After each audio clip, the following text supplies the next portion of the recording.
आज हम बात करेंगे सबसे मुश्किल कैलाश यात्रा के बारे में, जो कि है हमारी श्रीखंड यात्रा। बहुत सारे लोग हर साल इस यात्रा में जाते हैं, कईयों के साथ ट्रेजेडी होती है और कई अपने एडवेंचर को फील कर पाते हैं। उन सभी बातों को हम जानेंगे और मोस्ट इंटरेस्टिंग किस्से जो एक यात्रा के दौरान आते हैं जब आप श्रीखंड यात्रा में अपना जा रहे हो। तो आज हमारे साथ है विनय सर ब्रेथ टेकिंग हॉलीडे से, और हमारे साथ है तरुण जी जो कि प्रोफेशनल ट्रैकर है और जो 100 से ज़्यादा बार जो हमारा श्रीखंड यात्रा है उसको कर चुके हैं। तो आप दोनों का सर स्वागत है हमारे पॉडकास्ट में। ओम नमः शिवाय। ओम नमः शिवाय। सर मैं थोड़ा चाहूँगा आप थोड़ा कैलाश यात्रा का जो सबसे मुश्किल फॉर्म है जो कि हमारा श्रीखंड है उसके बारे में थोड़ा आप अपने रिव्यू। सर जी देखिए, हमारे ये 5 कैलाश यात्राएं हैं, जिसमें सबसे बड़ी हमारी जो बोली जाती है वो कैलाश मानसरोवर है, जो आपकी बेसिकली वो नेपाल में पड़ती है, पर उसको कंसिडर तिब्बत में किया जाता है क्योंकि तिब्बत से ही वो एसेसिबल है। जी जी। दूसरी हमारी आती है उत्तरांचल में, उसको आदि कैलाश बोला जाता है, उसको छोटा कैलाश भी बोलते हैं, और उसी के साथ में आपको ओम पर्वत भी देखने के लिए मिलता है उसी यात्रा में। उसके बाद आती है आपकी श्रीखंड कैलाश यात्रा, फिर है आपकी किन्नर कैलाश यात्रा जो हमारे डिस्ट्रिक्ट किन्नौर में आती है, फिर आती है मणिमहेश यात्रा जो आपकी डिस्ट्रिक्ट चंबा में आती है। ये 3 जो कैलाश यात्राएं हैं ये आपकी हिमाचल में ही आती हैं। तो इसमें से 5 कैलाश यात्राओं में से जो सबसे टफेस्ट जो यात्रा मानी गई है वो आपकी श्रीखंड कैलाश यात्रा जी, जो हमारी डिस्ट्रिक्ट कुल्लू में आती है जी। यहाँ से आप जाएंगे करीबन आपका रामपुर बुशहर आपको जाना पड़ता है शिमला से, जो करीबन 120 किलोमीटर है। वहाँ से आप निकलेंगे जाऊँ के लिए, जो करीबन रामपुर से आपको 50 किलोमीटर पड़ता है। जाऊँ के बाद वहाँ से आपकी वो पैदल यात्रा शुरू होती है जो करीबन आपकी 72 किलोमीटर की आना और जाना है। ऊपर जाऊँ से आप शुरू कीजिए तो 36 किलोमीटर आपने एक साइड के लिए जाना है और 36 किलोमीटर ही आपने वापस आना है। तो टोटल आपकी 72 किलोमीटर की यात्रा बनती है। मतलब 72 किलोमीटर हमें ट्रैक करना है। हाँ जी, हाँ जी, हाँ जी, आना और जाना। तो टोटल जो आपने कैलाश यात्राएं गिनाई, आप कितनी यात्राएं कर चुके हो सर? इसमें से मैं सारी कर चुका हूँ। सिर्फ कैलाश मानसरोवर रहती है मेरी, मैं आदि कैलाश भी जा चुका हूँ। श्रीखंड, किन्नर और मणिमहेश तो मैं हर साल जाता ही रहता हूँ। श्रीखंड में अपना 2003 में पहली बार खुद गया था। उसके बाद 2008 में मैं अपना किन्नर कैलाश गया था और 2010 से मैं मणिमहेश कर रहा हूँ। तो मैं हर साल है इन तीनों में। तो वैसे तो ये जो यात्रा है श्रीखंड यात्रा आप 100 से ज्यादा बार कर चुके हो? नहीं, 100 तो नहीं बोल सकते आप, पर करीबन हाँ लगभग सेंचुरी के आसपास मैं पहुंचने वाला हूँ।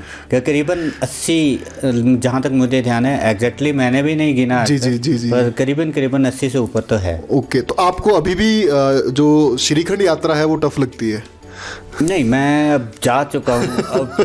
अब मुझे उतनी टफ नहीं लगी। हर साल मेरा करीबन 6-7 बार ऊपर जाना हो जाता है हर साल में। और जैसा कि मुझे पता चला है तरुण जी रेस्क्यू ऑपरेशन भी करते हैं। हाँ, हमारी कुछ टीम है वहाँ पे। हम सभी लोगों ने अपना ये Atal Bihari Vajpayee institute of mountaineering and allied sports जो है मनाली में, वहाँ से हमने कोर्सेज़ की हैं। मैंने 2007 में बेसिक कोर्स वहाँ से किया था। उसके बाद 2008 में मैंने एडवांस कोर्स किया था। तो बाकी के मेरे कुछ अपने ही टीम मेंबर्स हैं जो वहीं के लोकलाइट्स हैं, अपने गांव के आसपास के जो गांव हैं उसी पंचायत से। वो आपकी पूरी पंचायत ही चाइल्ड पंचायत पड़ती है जी। तो वहीं से कुछ लड़के हैं तो उन्होंने भी कुछ किया है। तो हम सबका एक पूरा ग्रुप है जो रेस्क्यू का काम भी करते हैं। हमारे अपने खुद के कैंप्स भी वहाँ लगते हैं, हमारे अपना होम स्टे भी वहाँ पे है। तो ये सब हमारा मिला जुला है। अभी तक कितने रेस्क्यू आप कर चुके हो वहाँ पे? रेस्क्यू तो हर साल ही करते, करीबन 2015 के बाद से रेस्क्यू है। हम कोई ऐसी घटना जो आपके आंखों के सामने घटी हो? बहुत सारी हैं जी। मेरे बल्कि एक बार था थाचड़ू में ही रहे। तो एक बॉम्बे से ही वो लड़का था तो काफ़ी बीमार हो गया था। तो वो हमारे ही कैंप में वहाँ थाचड़ू में उसके लिए थोड़ी देर रेस्ट के लिए उसको रखा था। काफ़ी तबीयत उसकी ख़राब हो गई थी। तो वो मेरी आंखों के सामने ही इस दुनिया को छोड़ के चला गया था। जी, तो जैसे आपका श्रीखंड यात्रा है, आप किन लोगों को कंसीडर करते हैं कि किन को करनी चाहिए? जी देखिए, ये तो यात्रा के हिसाब से आप देखिए कोई भी इसमें आ सकता है। जिसमें आस्था है वो सभी लोग आ सकते हैं, वो चाहे लेडीज़ हैं, चाहे बच्चे हैं, चाहे बुज़ुर्ग हैं, चाहे आदमी है, कोई भी इसमें आ सकता है। पर अगर आप इसको एज ए एंटरटेनमेंट के हिसाब से रखते हो तब आपको नहीं करना चाहिए फिर इसको, क्योंकि इस यात्रा के लिए आपको लोगों की बहुत बड़ी आस्था है। बहुत दूर दूर से, इवन तक कि विदेशों से भी लोग आते हैं इस ट्रैक को करने के लिए। तो विनय भाई, अभी तक जो हमने जितनी भी श्रीखंड यात्राएं करवाई हैं तो काफ़ी बोलते हैं कि यंगस्टर ही कर पाते हैं, तो अभी तक मैक्सिमम एज कितनी उम्र तक के कैंडिडेट्स को आप वहाँ पे पहुँचा चुके हो जिनकी उम्र सबसे ज़्यादा हो?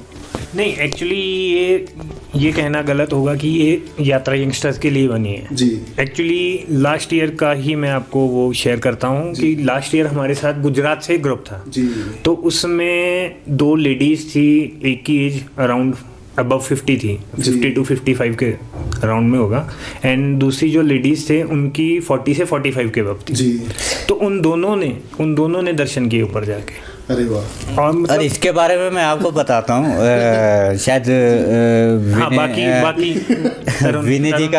विनय जी के साथ में उतने एज नहीं गए हैं। मेरे साथ में जो सबसे ओल्डेस्ट गए हैं वो 72 ईयर्स के हैं जिन्होंने दर्शन किए हैं। मेरे एक बहुत अच्छे कोलीग हैं, वो हर साल आते हैं, वो काफ़ी अच्छे ट्रैकर भी हैं, पर 70 की एज में ट्रैक करना काफ़ी टफ हो जाता है। वो बैंगलोर से हैं, मिस्टर रमना जी, तो वो आए हैं, वो 70 की एज में, अब तो उनकी आई थिंक 74 के आसपास में है, पर वो जब 70 ईयर्स के थे तब उन्होंने श्रीखंड किया था। उस टाइम उन्होंने दोनों ट्रैक किए थे बैक टू बैक, मतलब दोनों ही, पहले उन्होंने श्रीखंड किया मेरे साथ और वहीं से डायरेक्टली उन्होंने फिर मेरे साथ किन्नर कैलाश किया था। और वो इतने फिट हैं कि वो हम लोगों से भी आगे आगे ही रहते थे। जी, तो जैसे ये 72 किलोमीटर का टोटल ट्रैक है, तो जाना टफ है यहाँ पे कि आना टफ है? देखो, जाना भी टफ है क्योंकि जाते आप जाओगे तो एक तो इस एटमॉस्फेयर में चलने की आदत नहीं होती है, क्योंकि ये कोई ऐसा ट्रैक नहीं है कि आपने कुछ लेवल वॉक में आपको कुछ करना है या चलना है। ये टोटली आपका असेंड करना है अपना, मतलब क्लाइंब करते रहना है आपको। फिर एकदम से ऑल्टीट्यूड आपका इसमें गेन होता रहता है, जितना ऑल्टीट्यूड में आप ऊपर को जाते जाओगे तो उतना ज़्यादा आपको थकावट होती है, पर डिसेंड करना ज़्यादा टफ होता है क्योंकि, और एक्चुअल में जो कैजुअलिटीज़ ज़्यादा होती है वो होती भी डिसेंडिंग के टाइम पे ही। जी, चढ़ना थोड़ा आसान है पर उतरना ज़्यादा मुश्किल है। ओके, तो लगभग कितने दिन इस यात्रा के लिए लग जाते हैं? देखिए, करने के लिए मैं आपको बताऊं, मेरा जो फास्टेस्ट है, मैंने 2 दिन में यात्रा की है। मैं ये सुबह 5 बजे गाँव से चला था जी, तो मैं 3 बजे अपने लास्ट हॉल्ट था हमारा पार्वती बाग। उस टाइम पे पार्वती बाग में कैंप्स लगते थे। अभी गवर्नमेंट भी अलाउ नहीं करते, हम लोग भी वैसे ज़्यादा प्रेफर नहीं करते हैं क्योंकि पार्वती बाग की जो वेदर कंडीशन है काफ़ी हार्श हैं। वहाँ बारिश लगती है तो काफ़ी ज़्यादा ठंडी हो जाती है, एकदम से स्नोफॉल होने लगता है, तूफान भी वहाँ चलता है।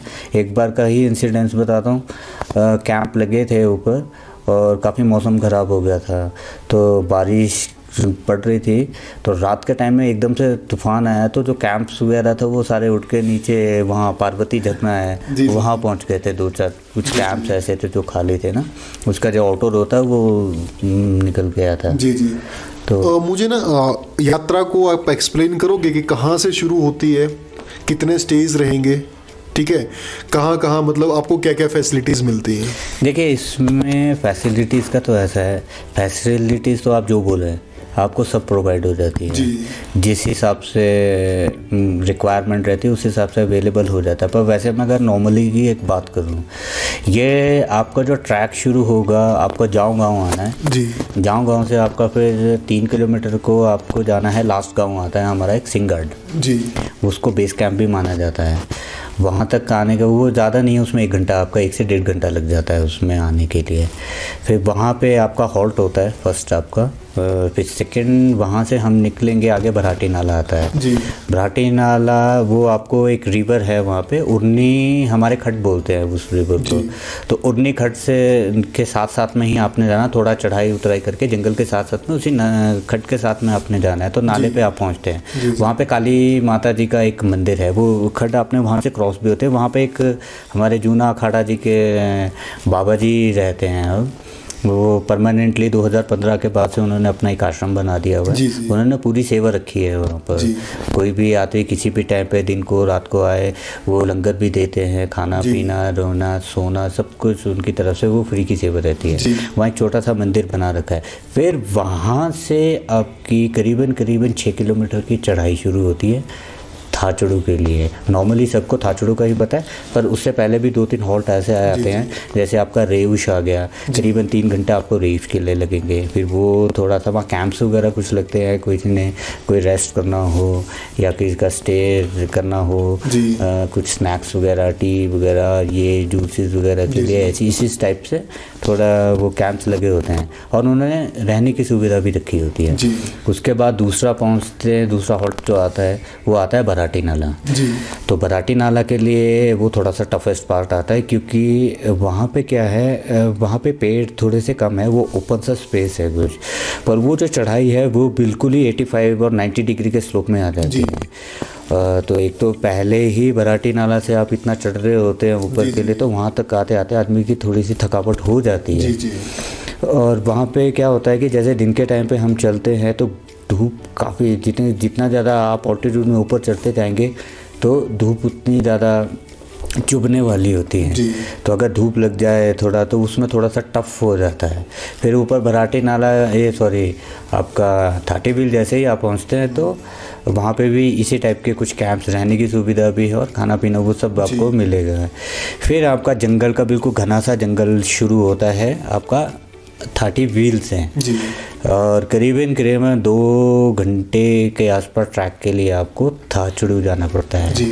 थाचड़ू जो सभी लोगों को पता भी है और पहला हॉल्ट भी उसी को ही माना जाता है। जैसे फुल डे आपने अब सिंगाडिया जाऊँ से आप चलते हो तो पहला स्टे आपका थाचड़ू में ही होता है, उस दिन का स्टे आपका वहीं रहेगा। फिर अगले दिन करीबन आप ये मान के चलिए 4 किलोमीटर लगभग आपको क्लाइंब करना है काली घाटी के लिए। वो आपका डंडा चढ़ाई बोलते हैं उसको। उसमें क्या होता है, जैसे ही आप थाचड़ू से थोड़ा सा आगे जाओगे करीबन 15-20 मिनट चलने के बाद फिर आपकी ट्री लाइन ख़त्म हो जाती है, क्योंकि 11,000 फीट के बाद आपकी ट्री लाइन ख़त्म हो जाती है। फिर आपका जड़ी बूटियों वाला सारा वो शुरू होता है। तो काली घाटी तक के लिए आपको करीबन वैसे नॉर्मली जो लोकल हम लोग चलते हैं तो हमें 1 से 1.5 घंटा लगता है, पर कई बार यात्रियों को 2 घंटे 3 घंटे 4 घंटे 5 घंटे 6 घंटे भी लग जाते हैं। वो सब डिपेंड करता है चलने के ऊपर। आप फिर अपना काली घाटी पहुँचिए। काली घाटी में एक मंदिर बना रखा है, वहाँ से काफ़ी अच्छा व्यू है, आपको 360 डिग्री का व्यू मिलेगा आसपास के। वहाँ से आपको श्रीखंड कैलाश के भी दर्शन हो जाते हैं। पहले दर्शन आपको वहीं से, पहले नहीं दूसरे, पहले दर्शन आपको थाचड़ू में ही हो जाते हैं। अगर मौसम साफ रहे तो आपको थाचड़ू से ही जो कैंप एरिया है वहीं से आपको दर्शन हो जाते हैं। फिर दूसरा आपका दर्शन है आपका काली घाटी से आपको हो जाता है। फिर उसके बाद वहाँ पहुँचने के बाद थोड़ा आदमी रिलैक्स हो जाता है, क्योंकि उसके बाद फिर काफ़ी अच्छा ट्रैक आता है, सुंदर भी काफ़ी है। फिर आपने उतराई चढ़ाई और सीधे में आपने चलना है। काफ़ी अच्छे बहुत बड़े इस टाइप के आपको लगेंगे कि लॉन बने हुए हैं, बहुत अच्छे से। ये अगस्त के टाइम पे काफ़ी अच्छे फूल वहाँ खिलते हैं, काफ़ी जड़ी बूटियाँ हैं वहाँ पे मिलती हैं आपकी। जैसे अपना गूगल धूप बेसिकली वहाँ मिलता है। एक नाग छतरी होती है, वो दवाइयों के काम पे आती है, ये आयुर्वेदा वाले लेके जाते हैं उसको।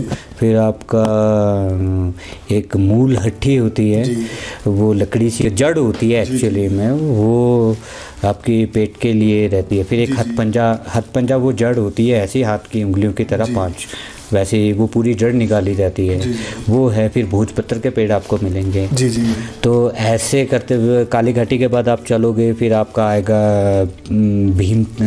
तलाई आएगा, फिर उसको क्रॉस करोगे, फिर वहाँ से थोड़ा सीधा चलने के बाद आप चढ़ाई चढ़ोगे, फिर आप कुंछा पहुँचते हो। कुंछा इस ट्रैक में भीमद्वारी तक सबसे बहुत काफ़ी अच्छी सुंदर जगह है। वहाँ पे गडेरियों का वो अपने चलते हैं जो अपने भेड़ पालक जो चलते हैं, उनका एक छोटा सा घर भी बना हुआ है वहाँ पे।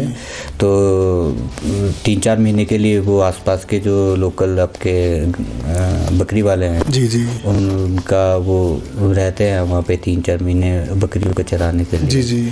उसके बाद आप वहाँ से आप आगे जाएंगे तो करीबन 3-1 घंटे के जाने के बाद आपको एक जगह आती है वहाँ पे ठाकुर कोट से भी आपको अच्छे दर्शन हो जाते हैं।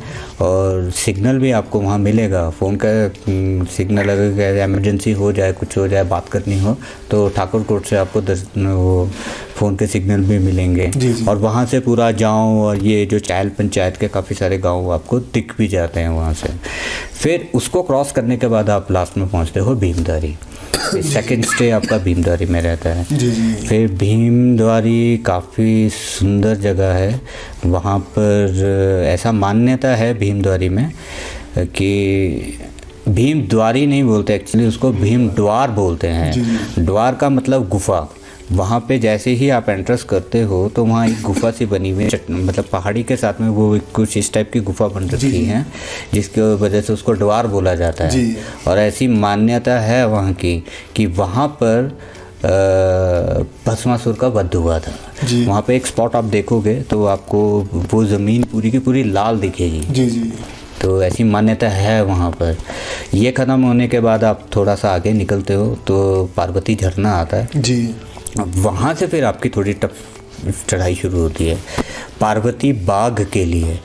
तो पार्वती बाग के लिए जब आप जाओगे तो उसमें असली पता लगता है, उसमें इवन हमें भी एहसास होता है कि वहाँ पे जड़ी बूटियों की जो कुछ गैस होती है ना, जैसे धूप लगे तो थोड़े से अनकॉन्शियस होते हैं हम लोग भी, थोड़ी ज़्यादा थकावट हो जाती है। अब नॉर्मली हम पीछे से ट्रैक करें, थकावट तो देखिए नेचुरल सी है, होती है, पर उधर को ज़्यादा लगता है। कुछ सिर में आपके दर्द होगी, वॉमिटिंग होगी, ये सारे के सारे ये उसी की वजह से ही थोड़ा है। हाँ, थोड़ी धुंध रहे या थोड़ा सा मतलब क्लाउडी सा रहे तो उस टाइम पे उतना एहसास नहीं आता। हाँ, धूप लगे तो वो चीज़ों का एहसास होता है। फिर हम पार्वती बाग पहुंचते हैं। पार्वती बाग से भी अगर मौसम साफ रहे तो बिल्कुल सामने आपको श्रीखंड कैलाश के वो जो हमारा शिवलिंग ही बोलूँगा मैं उसको, उसके दर्शन हो जाते हैं। फिर वहाँ से एक शॉर्ट रास्ता हमारा जाता है तो वो हम लेके जाते हैं उसमें सिर्फ अपना जब स्नो रहती है क्योंकि इजीली एक्सेसिबल है उस टाइम पे वो, क्योंकि स्नो में चलना थोड़ा सा आसान होता है। अगर स्नो नहीं रहे तो वो थोड़ा रिस्की है क्योंकि वो पूरा का पूरा ही पत्थर वाला वो है और कभी भी पत्थर ऊपर से गिर के आपको हर्ट कर सकते हैं वो सिर्फ हम रखते हैं अपना, जैसे जून मंथ में हम लेके जाएंगे तो उस टाइम पे उसको ज़्यादा प्रेफर करते हैं क्योंकि आने जाने में ज़्यादा टाइम नहीं लगता वहाँ से। वैसे जो मेजर रूट है आपका वो आपने फिर हम पार्वती बाग से सीधा ही अपना पत्थरों से होते हुए ग्लेशियर से होते हुए हम पहुँचते हैं नैन सरोवर। नैन सरोवर में वो झील है, उसकी पूरी आकृति आपकी इसकी आँख की तरह बनी हुई है, ऐसे बोलते हैं, मान्यता है वहाँ पे कि नैन सरोवर में पार्वती जी जो आती थी वो स्नान करते थे वहाँ पे, इसी वजह से उनका वो नैन सरोवर रखा है।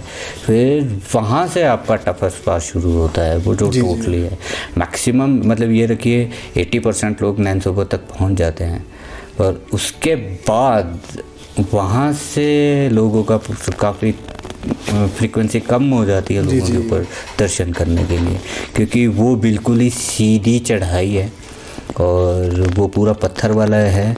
वहाँ पे ज़मीन भी ऐसी है, अगर बिल्कुल जैसे स्नो नहीं है तो ज़मीन भी ऐसी है कि वो बर्फ़ से इतनी जल चुकी होती है कि मिट्टी और पत्थर का एक ना मिश्रण सा होता है, आप पाँव रखोगे तो वो ज़मीन धंसती है आपकी वहाँ पे, तो वो क्रॉस करना थोड़ा सा वो हो जाता है। फिर ऊपर तक तो आपको ग्लेशियर्स तो मिलेंगे, लास्ट में जाके आपको आती है भीम भाई।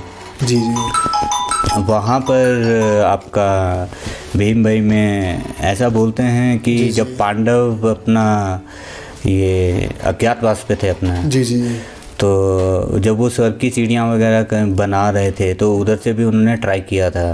तो वहाँ पे काफ़ी बड़ी बड़ी सी शिलाएं हैं, तो उसमें भीम के उंगलियों के निशान मिलेंगे आपको पत्थरों में। वो क्रॉस करने के बाद फिर वो ग्लेशियर आता है, वो 12 महीने का ग्लेशियर वो रहता ही रहता है। अब किसी साल के कभी भी आप जाइए तो आपको मिलेगा ही वो क्रॉस करने के बाद आपको सामने ही आपके श्रीखंड कैलाश के दर्शन हो जाता है। मतलब महादेव जी ने पूरा पक्का इंतज़ाम है कि हर एक डिफ़िकल्टी के बाद आपको एक सरप्राइज तो मिलेगा ही लोकेशन वाइज। बिल्कुल बिल्कुल बिल्कुल, हर एक मोड़ पे आप जाइए आपको कुछ नया देखने को मिला। ये एक इकलौता, देखिए काफ़ी सारे ट्रैक्स मैं कर चुका हूँ, किन्नर कैलाश भी कर चुका हूँ, और इसके अलावा भी मैं हिमाचल में, लद्दाख में भी ट्रैक्स कर चुका हूँ। पर ये एक ऐसा ट्रैक है, मैं आज तक जितनी बार गया हूँ उतनी बार मुझे मज़ा आया वहाँ पे जाने की, क्योंकि लैंडस्केप ही ऐसा, इस ट्रैक में आपको, इस यात्रा में आपको सब कुछ मिलेगा। इस ट्रैक की सुंदरता बहुत अच्छी है।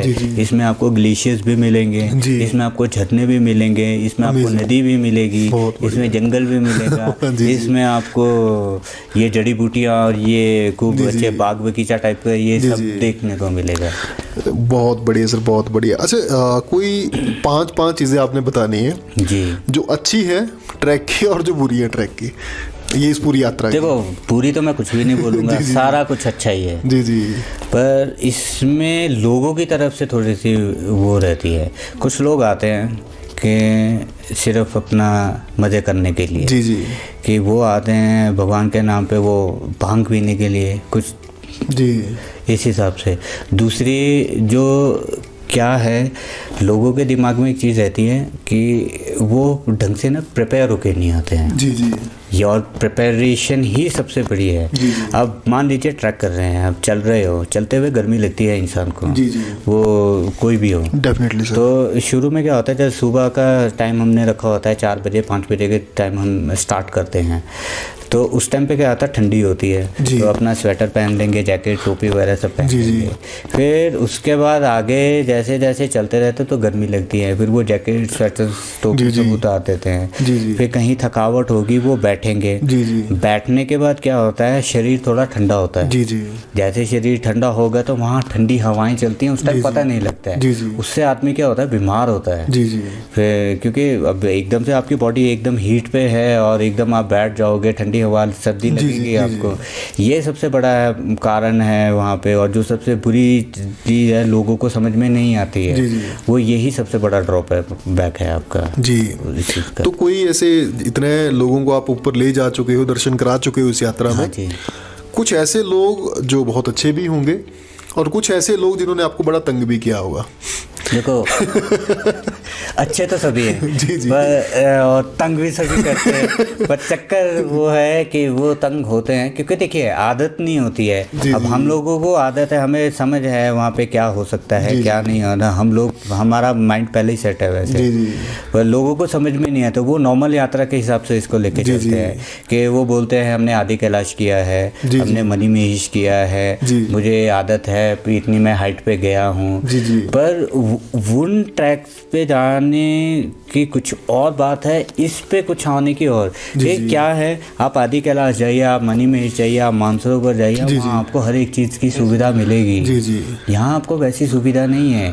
यहाँ ना घोड़े चलते हैं ना खच्चर चलते हैं, यहाँ सारा ही मैन वर्क है। यहाँ लेबर से ही काम होगा। आप देखिए एक सिलेंडर हमारा आता है, मैं एग्जाम्पल देता हूँ आपको। एक सिलेंडर हमारा 1100-1200 रुपये का एक सिलेंडर पड़ता है। वो सिलेंडर आपका पार्वती बाग में 6 से 7 हज़ार रुपये में पहुँचता है। 5 हज़ार रुपये तो उसका लेबर ही है जी। तो अब समझिए मैं आपको क्या समझाने की कोशिश, क्योंकि वहाँ पे क्या है, एक चीज़ आपको खुद ही कैरी करके लेके जानी पड़ेगी, और वो बाहर से जो लोग आते हैं उनके बस का नहीं है। क्योंकि देखिए आप अपने ही कपड़े भी उठाना, वो भी काफ़ी ज़्यादा भारी लगता है। तो वो जितना भी काम है वहीं के लोकल और जो ये नेपाली कुछ हमारे पोर्टर्स रहते हैं, ये ही कैरी कर पाते हैं इस चीज़ को। तो कोई ऐसा गया जिसने स्टे को लेके कंप्लेन की होगी? स्टे के लिए देखिए शुरू में तो दिक्कत होती है, डर जाते हैं, नहीं समझ, वो सोच के कुछ आते हैं पर वहाँ वैसा चीज़ नहीं मिलती है। एक तो वेदर कंडीशन इतनी हार्श है, अगर 3 दिन बारिश लगी है तो वो दिन रात 3 दिन बारिश ही लगी हुई है। फिर अगर बारिश नहीं हो रही है तो वो फिर एक हफ्ता बारिश भी नहीं हो रही है। ऐसा गेस्ट जिसने वहाँ पे लग्जरी मांगी हो? लग्जरी नहीं बोलते हैं। अब होता क्या है ना जी, देखिए अब कैंप में है, ठीक है, अभी धूप लगी है, रात के टाइम पे एकदम से ठंड होगी तो ओस पड़ती है। अब वहाँ पे ऐसा तो नहीं है कि हमने हट्स बना रखे हैं या कुछ वो रखा है, वहाँ कैंप लगे हैं। रात को जब ओस पड़ती है तो वो अंदर जो अपने कैंप के अंदर जो हमारा हम जो ब्लैंकेट्स देते हैं या स्लीपिंग बैग देते हैं वो तक भी गीले हो जाते हैं। तो वैसी कंप्लेंट्स तो रहती है पर वो नेचुरल चीज़ है, उसमें हम लोग भी कुछ नहीं कर सकते। हम लोग तो चीज़ें दे सकते हैं, प्रोवाइड करवा सकते हैं, पर ये कुछ ऐसी चीज़ें हैं ये समझनी सबके लिए ज़रूरी है कि ये चीज़ें वहाँ पे उनको होने ही वाली हैं। मतलब वेदर की वजह से ट्रैकिंग एक चैलेंज नहीं है, चैलेंज ये भी है, इसके लिए भी मेंटली प्रिपेयर होकर आना है। हाँ जी कि भाई ऐसा भी होगा। मतलब ऐसा नहीं कि पूरा दिन हमने ट्रैक किया, शाम को हमें बड़े लग्जरी होटल ऐसा नहीं है। और सबसे बड़ी दिक्कत तो खाने की है। होता क्या है, देखिए खाना एक तो ऊपर पकता ही नहीं है अच्छे से। आप अपना थाचड़ू तक आइए, थाचड़ू तक आपको अच्छा मिलेगा, थाचड़ू तक आपको आग भी मिलेगी, आप आग जला सकते हो सब कुछ, पर उसके बाद आपको आग भी नहीं मिलेगी। फिर वो ऑल्टीट्यूड भी बढ़ता रहता है, तो जैसे जैसे जितना ज़्यादा आपका ऑल्टीट्यूड बढ़ता जाएगा तो वहाँ पे खाना भी बहुत मुश्किल से पकता है। अब बनता भी वो बिल्कुल सिंपल है क्योंकि यात्रा के हिसाब से है, तो वहाँ कोई वैसा मसाले मसूले वाला नहीं ज़्यादा, बिल्कुल सिंपल सा ही खाना है। अगर गरम गरम आप उसी टाइम पे खा लेते हो तो थोड़ा बहुत आप खा सकते हो बाकी अगर ठंडा हो जाए तो फिर तो वो एक चम्मच निकालना भी बड़ा मुश्किल हो जाए। चलो, मतलब यहाँ पे जो भी यात्री इस यात्रा में आएंगे तो उनको पहले ही मतलब मेंटली प्रिपेयर होना पड़ेगा कि भाई ऐसा नहीं है कि जैसे आपको दिल्ली चंडीगढ़ में कमरे मिलते हैं, हट्स मिलते हैं, वैसा नहीं होगा। वैसा तो कुछ भी नहीं मिलेगा। तो उनको पहले ही मेंटली प्रिपेयर होके आना ही पड़ेगा। हर इसमें हम जितनों को भी लेके जाते हैं उनको सबको हम पहले ही बताते हैं आपको क्या लाना है, क्या नहीं लेके आना है, क्या मिलेगा, क्या नहीं मिलेगा, तो वो हम पहले ही क्लियर करते हैं। कुछ हमारी ऐसी चीज़ें हैं जो हमारी कंपल्सरी हैं। देखिए कैंप्स हो गया, खाना हो गया, ये तो नॉर्मल सी चीज़ें हैं, बाकी कुछ एक चीज़ें हमारी ऐसी भी हैं जो हमें इंक्लूड करके रखी हैं, वो हम देंगे ही देंगे, उसके अलावा हम लेके नहीं जाते हैं।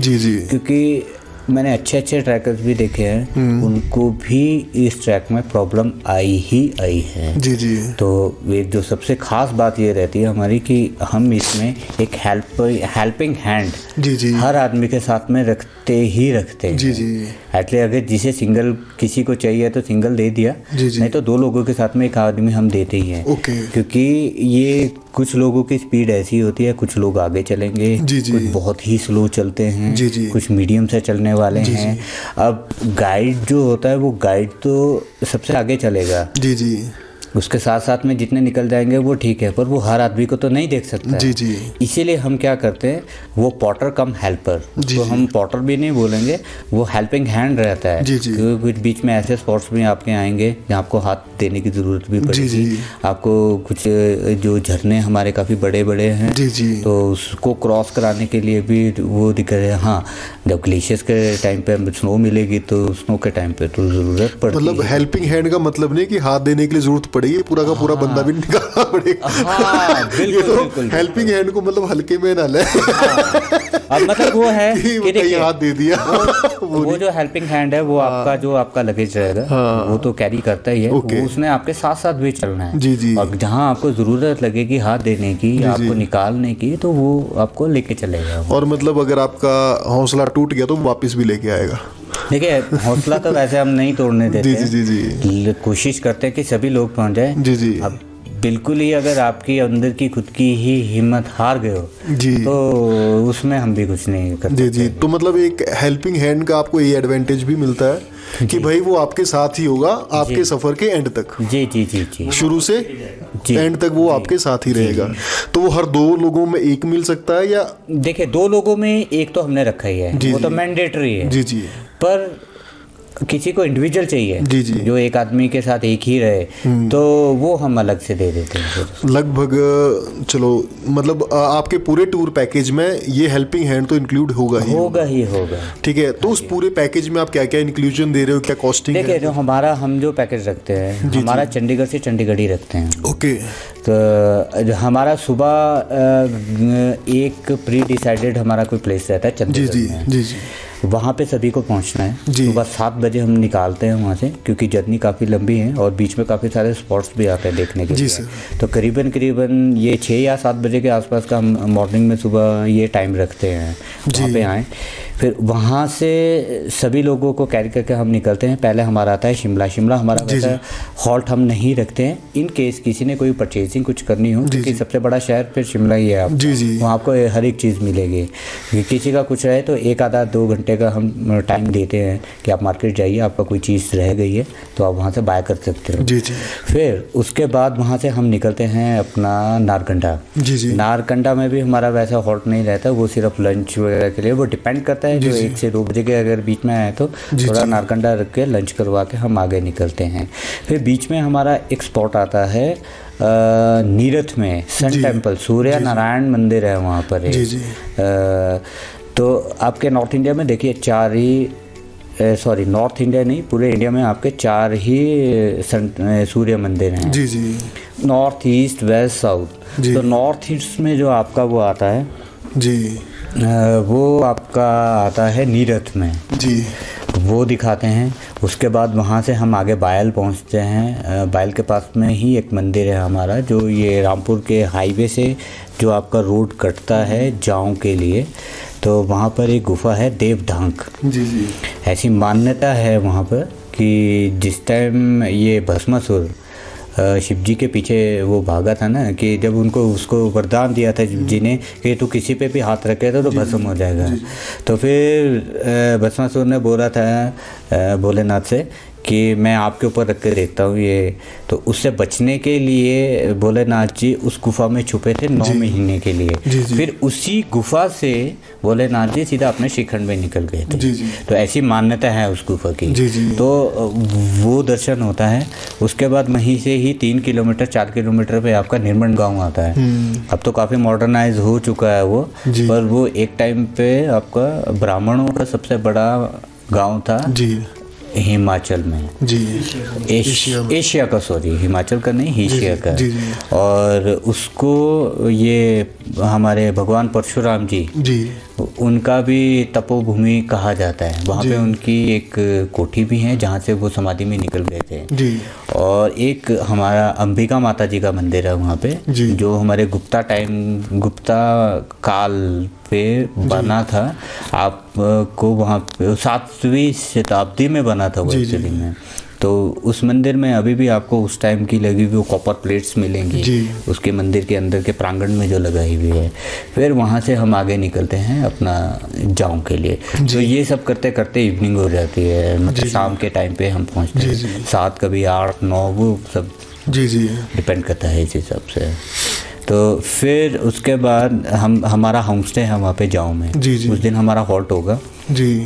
फिर अब इस साल से हमने ये शुरू किया है कि आते जाते ना काफ़ी लंबी जर्नी हो जाती है। लोग क्या करते हैं 2-2 3-3 दिन ट्रैवलिंग कर रहे हैं, ट्रेन से आ रहा है, फ्लाइट से आ रहा है, तो रेस्ट नहीं हो पाता है।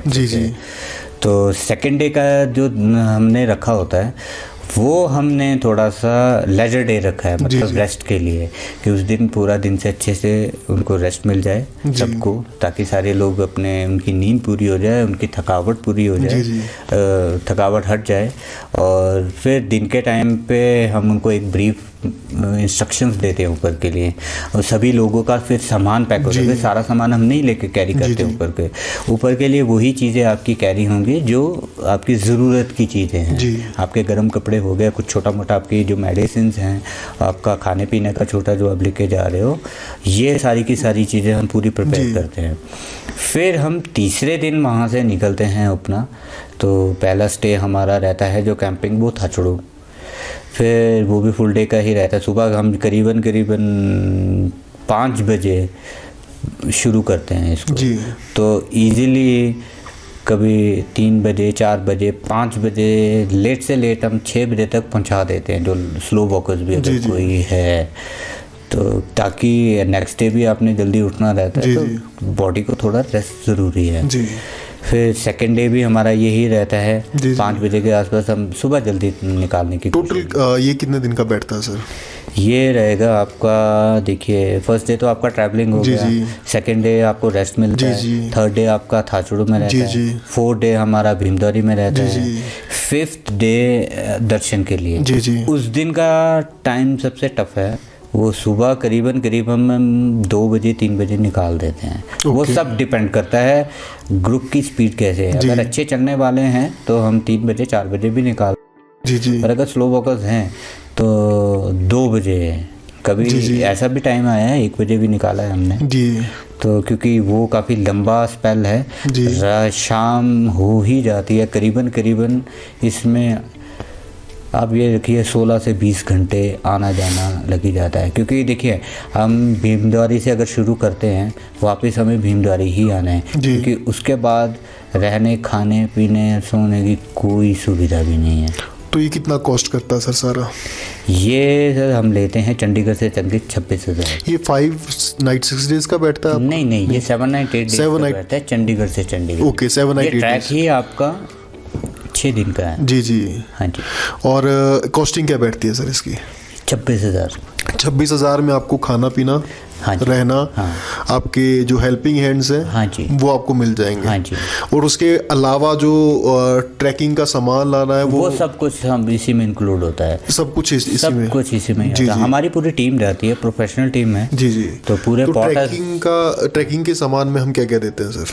सर ट्रैकिंग के सामान में ऐसा नहीं है, जो आपका पर्सनल यूज का है, जैसे आपके गर्म कपड़े हैं, आपके शूज, कैप्स वगैरह, वो सब कुछ तो यात्री का ही रहता है। बाकी देखिए किचन हमारा पूरा जाता है, हमारा कुक साथ में जाता है, हमारा गाइड साथ में जाता है, ऑर्गेनाइजर जाता है, कैंपिंग वाला है, पूरी टीम जाती है, क्योंकि एक आदमी का काम नहीं है, ये 5 से 7 लोगों की पूरी टीम जाती है। जितना बड़ा ग्रुप होता है उतने ज़्यादा लोग हमारे साथ में जाते हैं। फिर हर 2 आदमियों के साथ में एक पॉटर है, तो उनका सबका खाना, उनका सबका पीना, उनका रहना, ये सब कुछ कैरी करके लेके जाते हैं हम साथ में। तो मतलब ये 26,000 कॉस्ट करता है लास्ट जी। उसके अलावा जो ट्रैकर है जो आप यात्रा करना चाहता है उसको थोड़ा अपना सामान भी तो कैरी करना ही पड़ेगा जी। नहीं, उसी के लिए तो हम हेल्पिंग हैंड और वो पॉटर दे रहे हैं ना। अब देखिए एक पॉटर आएगा 2 लोगों के साथ तो वो एक बैग बनाता है, वो जो एक बैग बनाएगा उसमें 2 लोगों का सामान रहेगा, उनके अपने गर्म कपड़े, उनका छोटा मोटा जो दवाइयाँ वगैरह। गर्म कपड़े सर क्या सजेस्ट करते हो? ज्यादा देखिए बहुत ज्यादा वैसा तो नहीं है इसमें। आपका देखिए आपको थर्मल रखना चाहिए, आपके ट्रैक पैंट आपको साथ में चाहिए, एक चेंज करने के लिए रहता है, एक आपका पहनने के, एक जिसमें आप ट्रैक करोगे।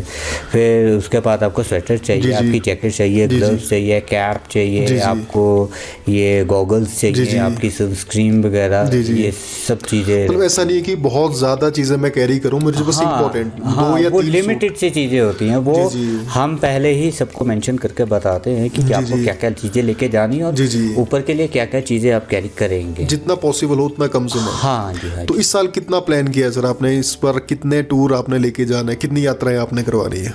सर हमारा है जितने आ जाए। नहीं, टोटल कितने ग्रुप्स आप ले जा रहे हो? सर देखिए हमारा ऐसा है, हर साल मेरे 6 से 7 ग्रुप तो जाते ही जाते हैं। या लास्ट ईयर थोड़ी बाढ़ आ गई थी, इसकी वजह से मैं सिंपली 2 ही ट्रैक कर पाया था जी। तो बाकी हर साल का मेरा रहता 8-9 मेरा हाईएस्ट हो रहा है। मैंने 1 साल में अपना 11 ट्रैक किए हैं ऊपर के श्रीखंड के ही। तो हमारा जो ये वैसे टाइम पीरियड था, पहले हम जुलाई में ही करवाते थे, पर हमारा वैसा नहीं है। यात्रा के टाइम पे हम थोड़ा सा अवॉइड करते हैं क्योंकि उस टाइम पे हमारे ऊपर रिस्पॉन्सिबिलिटी काफ़ी रहती है एक तो काफ़ी मात्रा में यात्री आते हैं, थोड़ा रेस्क्यू का भी काम रहता है। तो उसमें थोड़े से हम बिजी रहते हैं।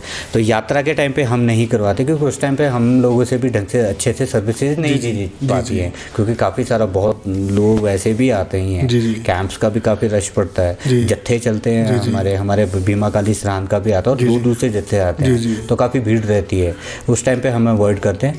बाकी हम जो शुरू करते हैं जून से लेके सितंबर तक हम करते हैं। ओके, तो बेस्ट जो रहेगा वो जून रहेगा, जो बेस्ट टाइम है वो जून का ही है। स्नो में जो मजा है वो स्नो में ही। उसके बाद जैसे अगस्त में तो फिर बरसात भी शुरू होती है, तो ज़्यादा प्रॉब्लम आती होनी? हाँ होती है, पर बहुत ज़्यादा अगर बारिश हो रहा है तो फिर हम थोड़ा हॉल्ट रखते हैं। इसीलिए हमने ना एक दिन एक्स्ट्रा रखा है इसमें, जो हमें वो लेजर डे वाला जो आपको मैंने अपने सेकंड डे बताया था, अगर वैसा हो तो हम उसमें वो थोड़ा सा नेगोशिएबल कर लेते हैं ऊपर नीचे। जी सर, चलो बहुत बढ़िया लगा सर आपसे बात करके, धन्यवाद। तो जून से हमारे पूरे टूर पैकेज यात्रा शुरू होने वाली है, और जो भी इंटरेस्टेड है तो एक ग्रुप कितने का रहेगा सर आपका, कितने लोगों का? सर वो देखिए, हम मैक्सिमम जो सबसे बड़ा ग्रुप लेके गया है वो 42 लोगों का लेके गया, और सबसे छोटा मैं एक आदमी को भी लेके गया जी। तो मतलब ऐसा कोई वो नहीं है। सबसे कम में तो आप अकेले भी गए होंगे?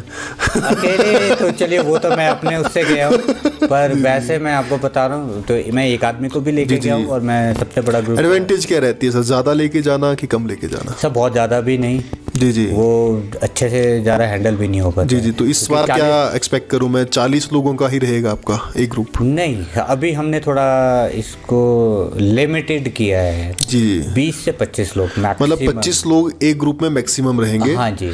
और जून महीने में आपकी लगभग 2 से 3 यात्राएं होंगी? हाँ जी। इतनी ही यात्राएं? नहीं, करीबन हमारी 3 है।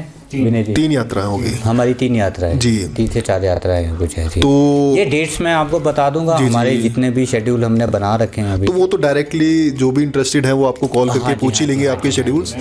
तो आप भी अगर ये वीडियो देख रहे हो और आप इंटरेस्टेड हो तो आप सर को ज्वाइन कर सकते हो, क्योंकि ये बहुत ही ज़्यादा प्रोफेशनल हैं और इतनी ज़्यादा बार जा भी चुके हैं, और आपको प्रॉपरली वो गाइड भी करेंगे। यहाँ पे आपने ये नहीं देखना कि यार यहाँ ये 26,000 का पैकेज आपको दे रहे हैं जी, ठीक है, कोई आपको हो सकता है 15,000 का दे दे, सर बड़ी बात तो नहीं है इसमें, ठीक है, तो हो सकता है वहाँ हेल्पिंग हैंड ना हो।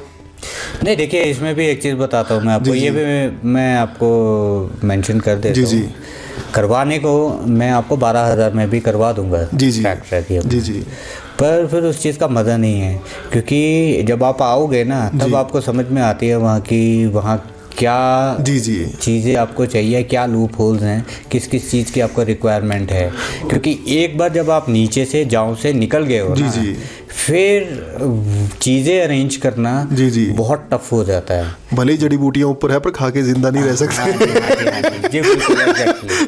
ऐसा तो कुछ नहीं है। तो ये है कि आप एक बार इतने में अगर आप लोगे तो ये आपका वर्थ रहेगा। ये स्टार्टिंग में प्राइज मनी ऐसा लगता है कि 26,000 आई थिंक कि सबके लिए वो ज़्यादा लगता है।